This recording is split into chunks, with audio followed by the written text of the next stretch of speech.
And welcome once again to Living in the 21st Century. Joining me here today is Dr. Nancy V. Brown. She is the founder of Brave Girls Rise Up. That's the name of the organization. And Dr. Nancy, you are doing some great work out there in the community. The social media don't lack you in no way. You're always out there. And that's a good thing. We need ambitious, driven people just like yourself, helping young people today in our society. As we were speaking in the last episode, is that the young people today are lacking knowledge, guidance, and wisdom. They are blindfolded to the things that the world has to offer.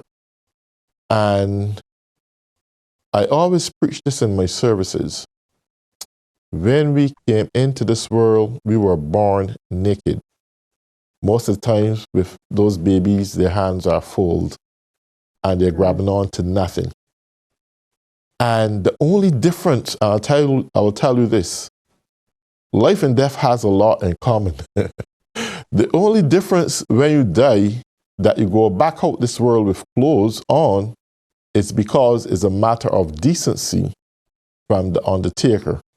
Otherwise, you're going back out the world the same way you came in, with nothing, all empty-handed.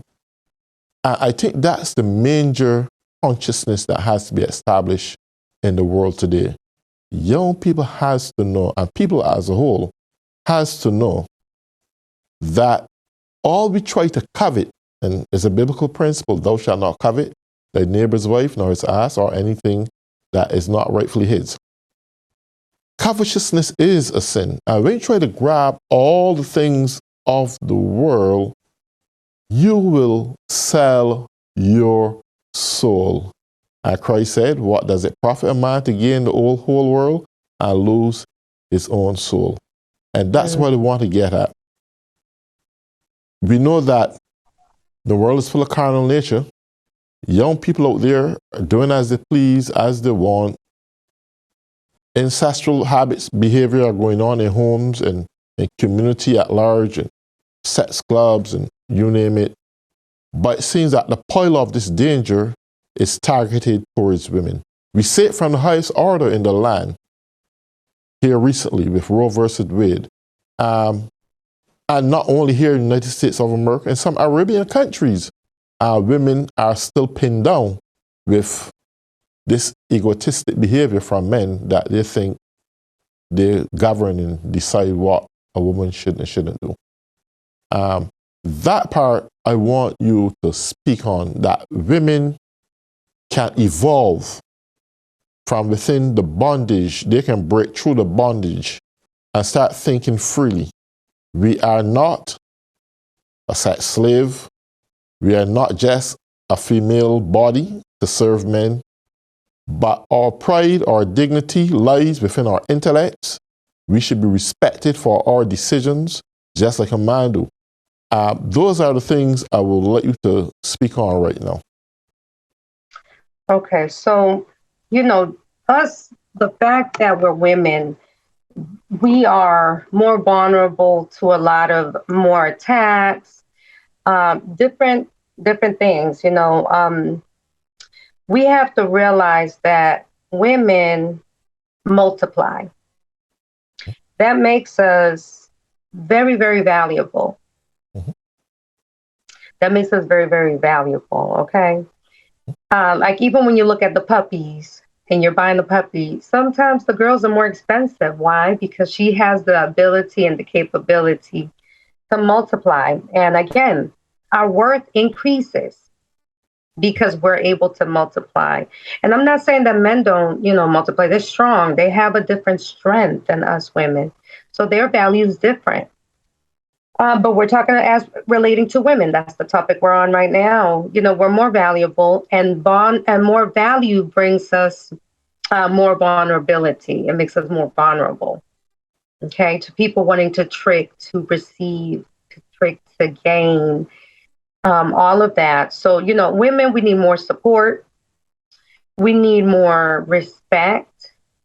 We need more opportunity. And I don't mean it just like in the workplace. That's an area that it is needed still, and there's still a big you can see a big difference. So I'll go there. We need more encouragement. So whether it's more programs or more support or more organizations that are focused on the betterment of womanhood as it relates to motherhood. We're the mothers of the church. We are the mothers of the community. We are the mothers in our household, some of us, right? And even if we don't have biological children, we're spiritual mothers to many. And because we're speaking on women, again, their value is that much more rubies and gold and pearls and all of that. I want to defer a little bit. I want to defer a little bit on this premise that women need more support and they need men to see things differently. I want to see women take the dominant role of independency. I'm telling you, women ain't only life givers, they are also life sustainers. When the men run off about their business, the women stay there, she take care of that family, she's mother and father to her kids. She shows more strength and fortitude than some of the men. I'm not here trying to... I know that. Right? Mm-hmm. And yes. Because of this, I think women has to come to this conclusion. Look, if you don't want to be with me, that's your business. I'm going to make it either way, because they are making it either way.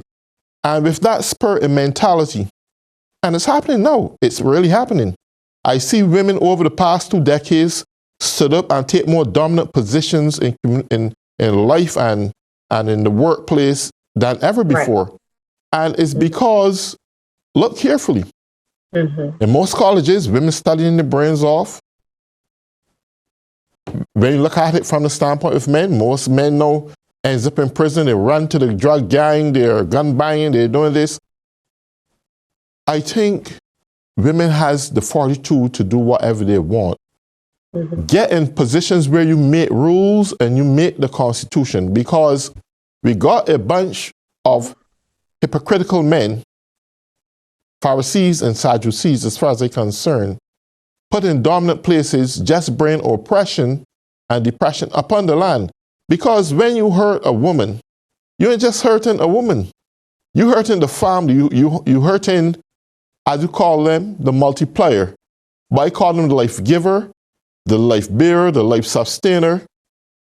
She is the one who made life, and men often forget it's a woman who brought them into this world. It's a woman who nursed them. It's a woman who bring them to manhood. And even when the fathers ran off, and they got to come a time where enough is enough, and they shut their mouth up and respect women wholeheartedly. And that's my philosophy, and this is not to pull down men, but we got to call it as it is.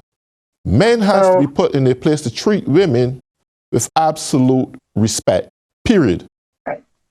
So when I'm highlighting the beautiful part of women. That was the purpose of that. Going into, I've had to be a single mother, not by choice, but by, I had to deal with narcissistic abuse. And it forced me into being a single mother that, meaning I wasn't able to call for help. I wasn't able to update and give notice on, behavioral changes. He just built this wall. He was so angry about the divorce. So it forced me, and that's one of the reasons I also had to battle depression, because I was in this place where I was forced to, I had to take the complete role of both mother and father, and that's it. I had no choice. So I did that. And I'm not saying that we can't do that. We've been doing that for centuries. Okay. My grandmother was a very strong woman. I saw her. There was not a man around, and she did a lot in the community and for the family, right? But what I was saying was that if we're looking at the area, let's say of the workplace, I was giving just one scenario, was that we need to create these programs, because the women are the heart of the family. If the man runs out or whatever have you, even though down south, I see a lot of single men, single fathers. Up north, I see more single mothers. Like, I've just never really, it's very rare and in between ever to see a single father up north for me, in my case. But down south, I met a lot of men. They're like, it's just me and my daughter. It's just me and my son. It's very common. So there are again, it's still the bigger issue falls normally on the women. We're just going to say with the, let's look at the numbers, right? Most likely the women are the ones that have to take that role. And it is very difficult. And so we do have to create, opportunities for women. We do have to create more support for women so that they can take care of these 4 or 5 kids they're left at home with and they're not dying by suicide or fighting and having this toxic relations and creating more hurt and more pain in the family. Okay. We do need more support. We all do. I think we all do, but we were talking about women, so. Okay. Okay. We want to cross over now and take a look at your accomplishments, what you're doing in your communities and so forth. And I don't have to ask much because I see you doing it every day.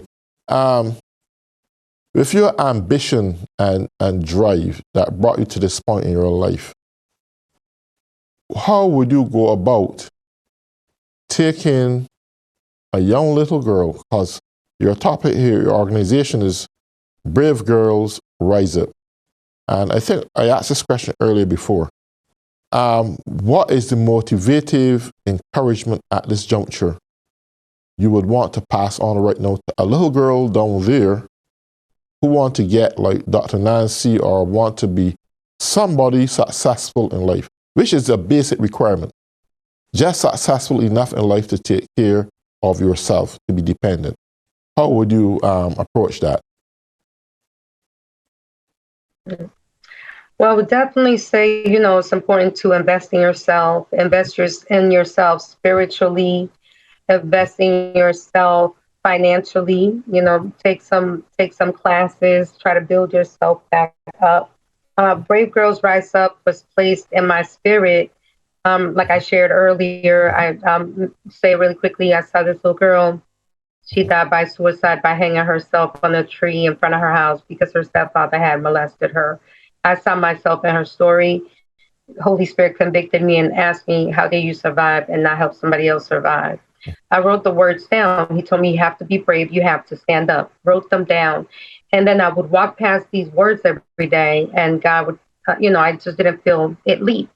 And then the last time, I walked past it another day and I'm standing in front of it and I'm reading the word over, waiting to see if I would feel something. I didn't.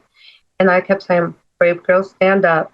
And then I heard Holy Spirit say, the brave girls are not just going to stand up, they're going to rise up. You're in the city of Rise Up. And I just started crying. It was really emotional. It was very dramatic. But God was really just reminding me about the importance of letting people know that there's hope.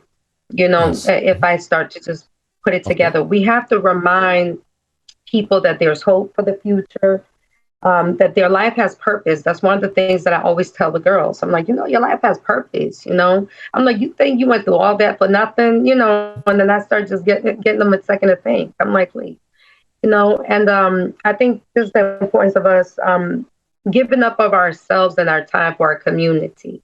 We complain about the world, we complain about the youth, but are we doing, what are we doing to help invest and encourage and bring them forward?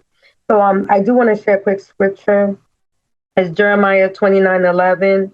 It says, for I know the plans I have for you, declares the Lord, plans to prosper you and not to harm you, plans to give you hope and a future. So really, understanding that God had plans and purpose for us before we were even thought about, really. When he thought about us, he thought about purpose, he thought about plans, and that alone, should help to give us hope and start to enlighten our vision. And so that's what I try to tell other adults. I'm like, speak life into kids. Mm-hmm. It's breaking up. Yes. Okay. Oops. Can you hear me? Did you hear me? Yes. Okay, it was breaking up. Okay. Okay. Okay. Did you want to? So tell me something. I don't want to stay on this topic too long, but briefly, your sister, she had committed suicide. Like, is that a year or 2 years ago? I think you said a sister of yours, and this was in the result of what? Okay, well, I have experienced a few people who have passed away by suicide. Mhm. And I dealt with that spirit when I was 13 years old. I attempted. Mhm. I shared that in certain groups. But, my sister, in 2020, she was just going through a divorce and she went through a divorce, I'm sorry, and she became a single mother. She had an 11-year-old son and she was 30 years old. And, she had accomplished, she had a home, which is really difficult to do in my country as a young woman. And she had done that by herself before she got married. So, she really worked really hard. And then the pandemic hit. And then she was a single mother. Her hours changed at work. She was having financial difficulties. She thought she was going to lose her home. And she started dealing with a deep depression. And she sought help from a doctor. She had a doctor. She started medication to help her balance her depression and try to break out of it.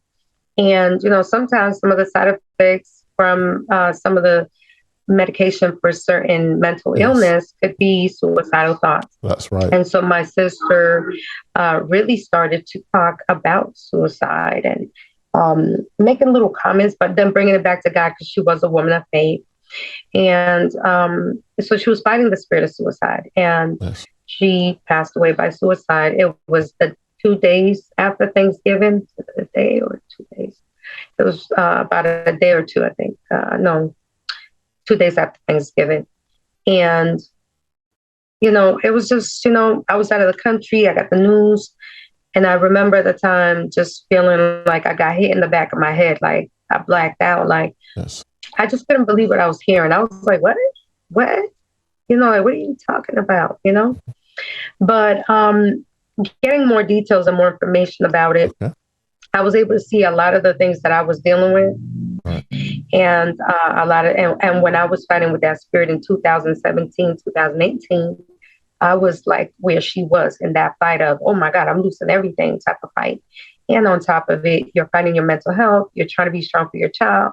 You're a single parent with no support from his family or, from him. Yes. So on top of that, it's like a whirlwind. You're under severe attack, and the enemy uses all these things and all these people Mhm. who are just not aware, spiritually aware, and it really does play a big effect on your mental health. And sometimes there's not, we want to help our family members, but like I said, if they don't speak to us, if we don't create safe spaces where people can talk about their emotions, the voices that they may be hearing, whether they're good, whether they're bad, because just like God speaks to us, the devil speaks to us too.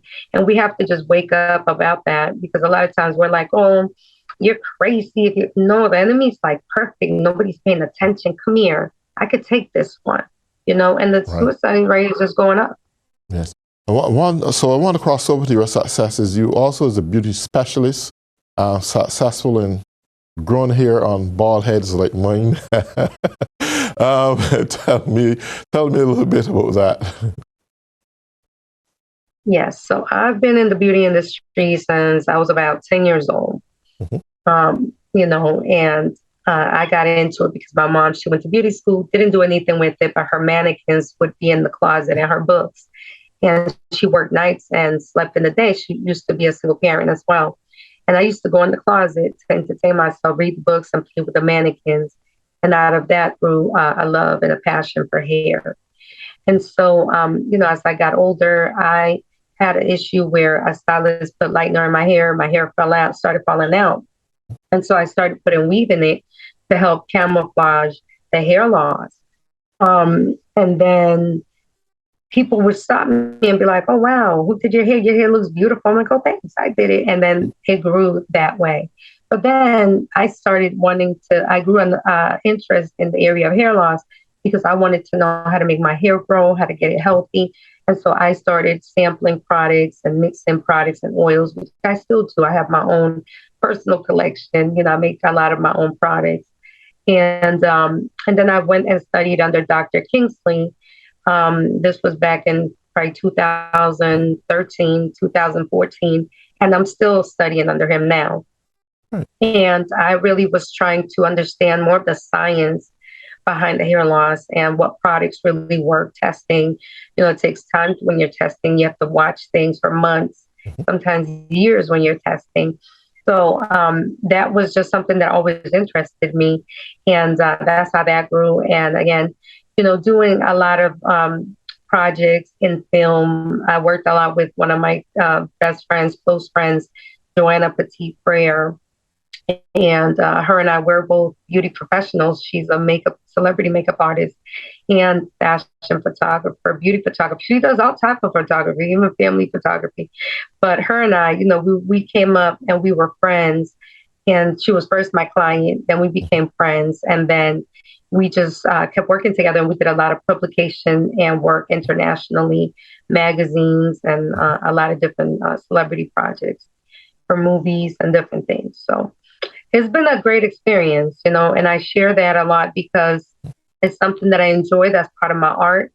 And I share that with the girls. I actually bring my mannequins sometimes, depending on the project that I'm doing with the girls. And we start doing hair, and then, they get comfortable. We get to talking, and then, I'm able to kind of put some reason and hopefully leave some words with them that will grow in their heart, some seeds of love and hope.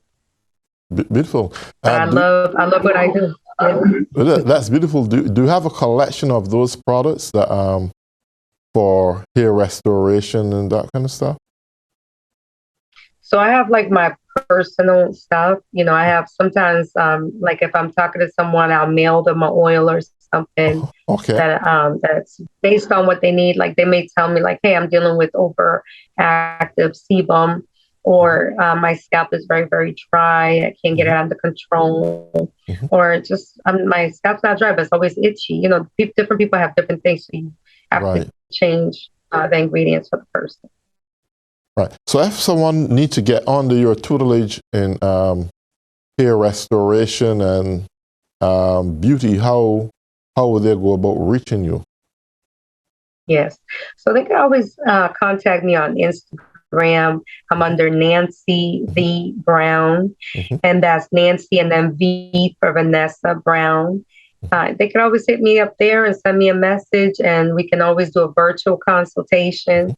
Especially, with COVID, they seem to work great, but I've been doing always online or visual consultations for years. So I'm pretty comfortable at looking at pictures and talking about what the client would like to do.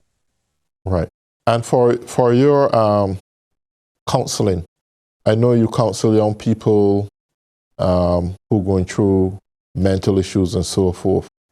How is it like a clientele that you're building up, or is it a school? What exactly is it that you're doing? I know you're into counseling. How do clients reach you? How do you go about facilitating those means? So right now, I'm still in school finishing my degree, my doctorate in Christian psychology. So that's another degree I'm working on.